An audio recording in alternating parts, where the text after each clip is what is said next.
تحریک کے جو مقاصد ہیں سب کا ذکر وہاں ہم نے تفصیل سے ہم نے کیا تھا۔ تنظیم کا مقاصد یہ ہے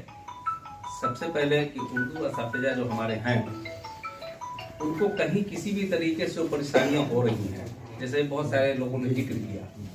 ہم لوگ بہت تہ میں جا کے زمینی سطح پر ہم لوگوں نے کام کیا ہے، جب کام کیا ہے تبھی جا کر کچھ پہچان بنی ہے، تب ہم لوگوں نے اس تحریک کو کہا کہ نہیں، اس لیے کہ یہ اردو زبان ایسی ہے